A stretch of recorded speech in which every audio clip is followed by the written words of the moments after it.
എൻ്റെ വീഡിയോസ് മുൻപ് കണ്ടിട്ടുള്ളവർക്ക് എബിസൺ ചേട്ടനെ ഞാൻ പ്രത്യേകിച്ച് പരിചയപ്പെടുത്തേണ്ട ആവശ്യമൊന്നുമില്ലല്ലോ. ഇതാണ് നമ്മുടെ സ്വന്തം ബിലൗഡ് ആർട്ടിസ്റ്റ്.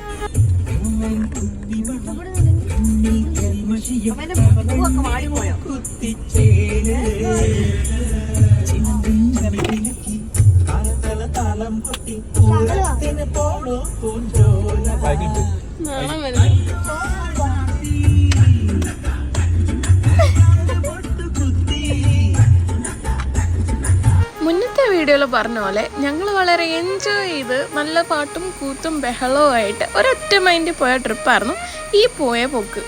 ഈ നിപ്പിൽ ഇറങ്ങിപ്പോയ ഈ പോക്കിന് അവിടെ ചെന്നിട്ട് പ്രത്യേകിച്ച് ഒരു പ്രയോജനം ഉണ്ടായിരുന്നില്ല. പക്ഷെ ട്രിപ്പ് മൂട് കയറി നിൽക്കുമ്പോൾ ഇതൊക്കെ വല്ലതും തലേ കയറും.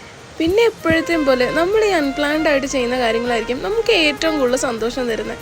ആ ഒരു ബിലീഫ് എന്താണേലും ഈ കാര്യത്തിലും തെറ്റിയിട്ടില്ല. ഞങ്ങൾ കുറേ എൻജോയ് ചെയ്ത് തന്നെ പോയിട്ട് വന്നൊരു ട്രിപ്പായിരുന്നു ഈ തവണ. പക്ഷേ ഈ തവണ പോയിട്ട് ഒന്നും കിട്ടിയില്ല എന്നൊന്നും നമുക്ക് പറയാൻ പറ്റില്ല. കുറേ മാങ്ങ അവിടെ ഇരുന്ന് കഴിച്ചിട്ടാണ് വന്നത്.